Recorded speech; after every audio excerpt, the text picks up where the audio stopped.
The housing markets in the United States and many other nations are dangerously close to collapsing, and the extent of this collapse might be substantially bigger than that of the housing market crasher of 2008.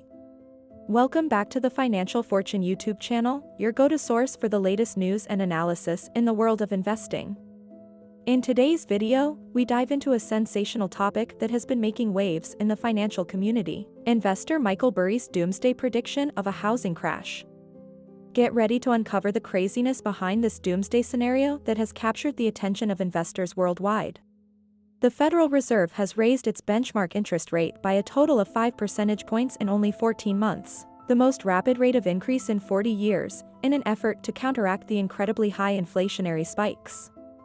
This will have the desired impact of reducing economic activity and, by extension, inflation.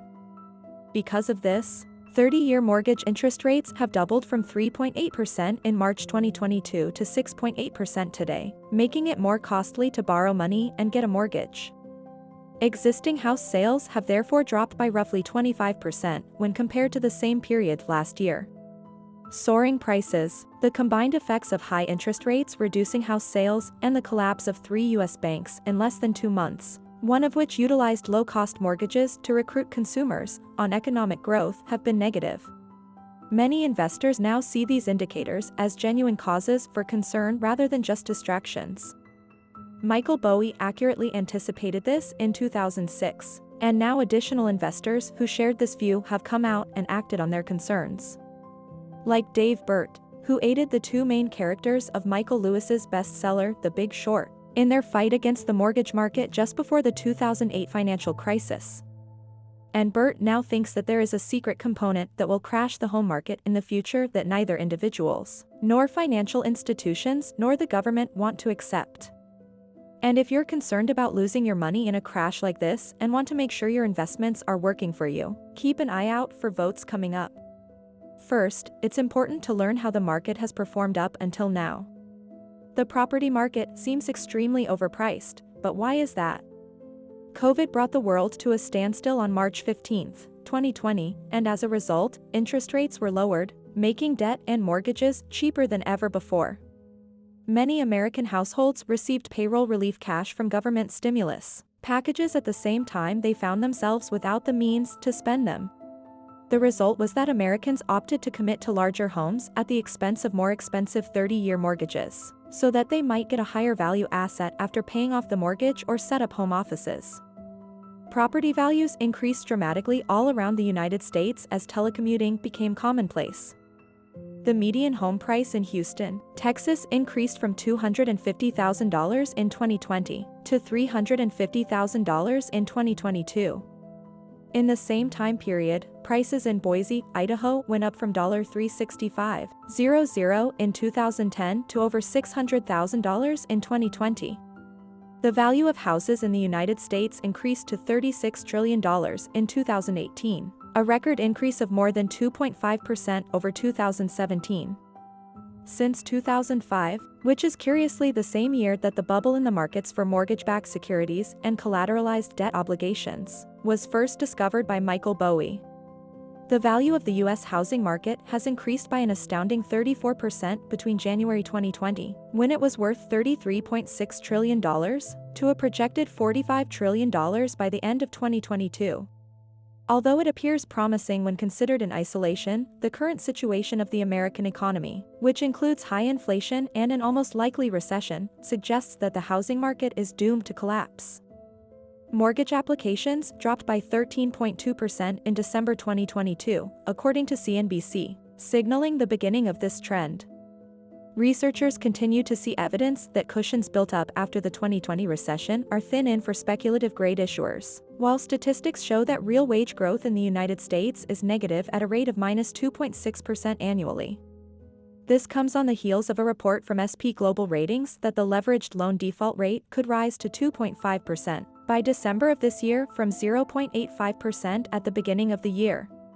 In other words, many people who take out mortgages are starting to bite off more than they can chew. Because of the rising expense of living increasing as they struggle to keep up with core inflation and rising mortgage payments. Anything that, according to the best macroeconomic specialists, is driving the sharp increase in defaults. New mortgage borrowers will be scarce as a result of rising interest rates that are unlikely to be lowered to combat inflation. And the market will collapse when prices adjust themselves following years of inflationary bubbles. In what ways does this reflect on society's elite? New problems seem to be arising for the wealthy, which may be slowing the number of sales in the U.S. real estate market, even as high loan rates make real estate investment more difficult for them. The California Mansion Tax, which went into effect on April 1, 2023, is one example of a new state law designed to increase taxation financing for initiatives that address housing insecurity. While the new tax item is expected to bring in an average of $56 million every month in its first year, it has only brought in $3.6 million in its first month of effects. In fact, in April, a state recognized for being home to the ultra-wealthy had only 10 sales that were subject to taxation. Despite 144 qualified purchases occurring in the month prior to the implementation of the new statute, sales in California have collapsed, suggesting that law is off the menu for the super-rich. It is probable that the super-rich will pull out of investing in real estate in not just Los Angeles, but also New York, Miami, and San Francisco in light of the findings of Dave Burry that we are going to discuss. But first, who really is Dave Burry, and why should we trust him? Delta Terra Capital CEO Dave Burry was one of the few skeptics in 2007 to see that the real estate industry was on the verge of collapse. He was even portrayed in the best-selling book, The Big Short. Brad Pitt plays his business partner and colleague Ben Hockett in the film adaptation of the book, which chronicles the outliers who predicted the upcoming financial crisis and crash by shorting the mortgage-backed securities and collateralized debt obligation market in 2006, making hundreds of millions of dollars in the process. Flood risk consequences, say experts like Dave Burry, may lead to a market crash like the one seen 15 years ago. Mortgage-backed securities, MBS, are an investment option for both individuals and financial institutions. Despite mounting evidence of the effects of climate change, such as increasing sea levels, homeowners seem unconcerned. A similar casual and irresponsible attitude that sparked the beginning of the greatest financial catastrophe since the crash of 1920, which ushered in the Great Depression, is reflected in the lack of concern and risk mitigation techniques or plans in place. We may be thrown back into the dark ages of the Great Depression if and when these market correction episodes occur, when unemployment and crime reached record highs and supplies of everything from food to gasoline to clothing ran low. In his base case correction scenario, investment research business founder Dave Burry estimated a nationwide loss of house value of $800 billion. If a flood occurs, average families with and without mortgages whose main asset is their home would lose everything.